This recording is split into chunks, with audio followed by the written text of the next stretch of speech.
Assalamualaikum warahmatullahi wabarakatuh. Di sini saya akan mempresentasikan hasil diskusi kelompok kami dengan judul sitokin. Pertama-tama marilah saya memperkenalkan diri dan anggota-anggota kelompok kami. Yaitu saya sendiri Muhammad Gilang Mahendra, ada Nisa Putri Ramadhani, Putri, Santi Anggraini, dan Sinta. Langsung saja pengertian. Sitokin berasal dari bahasa Yunani sito atau sel dan kinos, pergerakan, merujuk pada perannya dalam menggerakkan sel imun ke lokasi infeksi. Sitokin adalah protein yang diproduksi oleh sel untuk mengatur aktivitas sel itu sendiri atau sel lain di sekitarnya. Istilah lain dari sitokin bergantung pada asal atau fungsinya, seperti monokin dari makrofag, limfokin dari limfosit,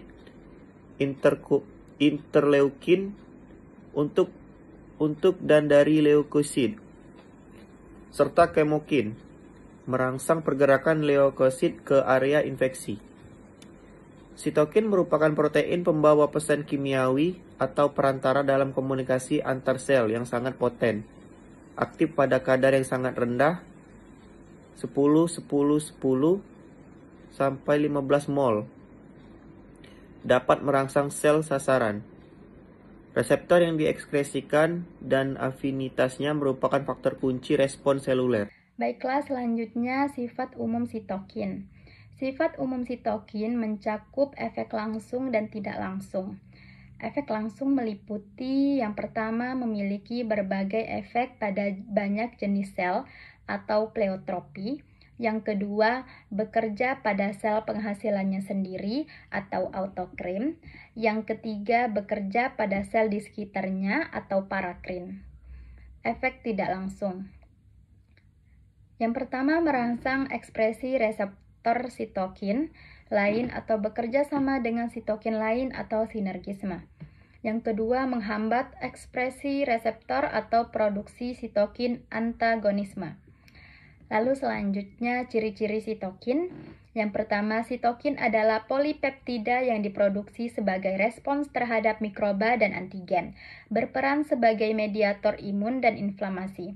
Diekskresikan secara cepat dan sementara, tidak disimpan, bekerja secara pleiotropik dan redundan sebagai efeknya saling menggantikan. Yang ketiga, memengaruhi sintesis dan efek sitokin lain. Yang keempat, efeknya bisa bersifat lokal atau sistemik. Yang kelima, ekspresi reseptor sitokin diatur oleh sinyal luar. Selanjutnya, bekerja dengan berikatan pada reseptor membran sel sasaran.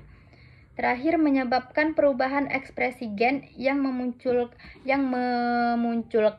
fungsi baru atau proliferasi sel sasaran. Fungsi sitokin. Sitokin berperan dalam imunitas non-spesifik dan spesifik.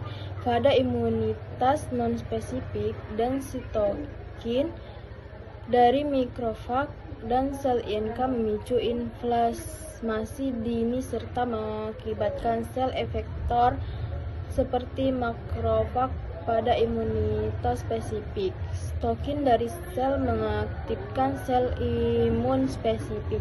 Mekanisme kerja sitokin. Terdapat 3 cara kerja sitokin, yaitu autokrin, parakrin, dan endokrin. Autokrin, sitokin yang dihasilkan akan bekerja pada sel yang memproduksinya. Parakrin, sitokin yang berfungsi pada sel-sel yang terdapat di sekitarnya. Endokrin, sitokin yang dihasilkan akan berfungsi pada sel-sel yang letaknya jauh dari sel sitokrin, disebar melalui darah, contohnya hormon. Kemampuan kerja sitokin. Terdapat beberapa kemampuan kerja sitokin, yaitu pleiotropisme, redundansi, sinergi, dan antagonisme. Yang pertama, pleiotropisme adalah kemampuan satu sitokin untuk bekerja pada beberapa jenis sel target. Yang kedua, redundansi adalah kemampuan beberapa sitokin yang dapat menghasilkan respon yang sama.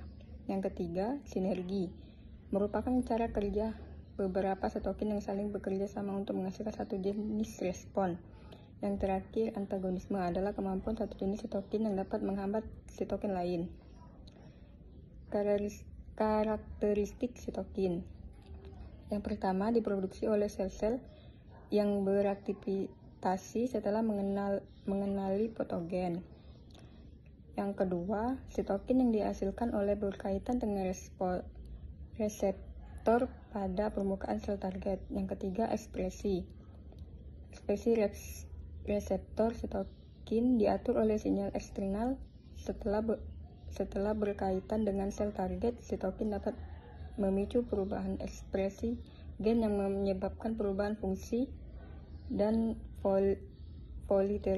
proliferasi sel tersebut. Yang terakhir, produksi sitokin dikendalikan oleh mekanisme umpan balik atau passback mekanisme agar tidak berlebihan dalam tubuh. Penggolongan sitokin. 1. Peran sitokin dalam imunitas non-spesifik. Interaksi antigen dan makrofag dan yang menimbulkan aktivasi TH menimbulkan pelepasan sejumlah sitokin dan menimbulkan jaring interaksi kompleks dalam respon imun. 2. Peran sitokin pada imunitas spesifik. Sitokin berperan dalam proliferasi dan diferensiasi limfosit setelah antigen dikenal dalam fase aktivasi pada respon spesifik dan selanjutnya berperan dalam aktivasi dan proliferasi sel efektor khusus. Selanjutnya, peran sitokin dalam hematopoiesis. Sitokin yang menstimulasi hematopoiesis, sel-sel penyusun sistem imun berasal dari sel punca yang ada di sumsum tulang.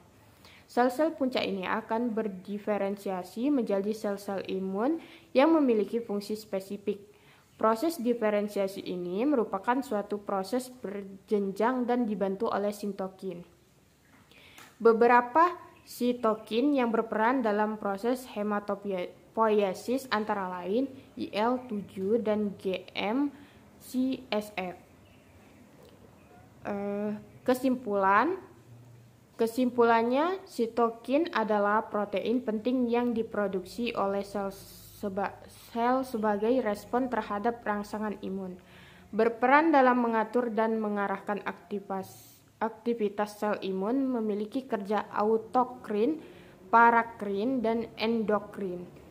Sitokin memiliki karakteristik unik seperti pleiotropisme, redundansi, sinergi, dan antagonisme, serta berfungsi dalam imunitas spesifik dan non-spesifik. Berdasarkan fungsinya, sitokin diklasifikasikan menjadi 3 kelompok: pengatur respon imun non-spesifik, pengatur respon imun spesifik, dan pengatur hematopiesis. Baiklah, sekian presentasi dari kelompok kami mengenai sitokin. Saya ucapkan terima kasih. Wassalamualaikum warahmatullahi wabarakatuh.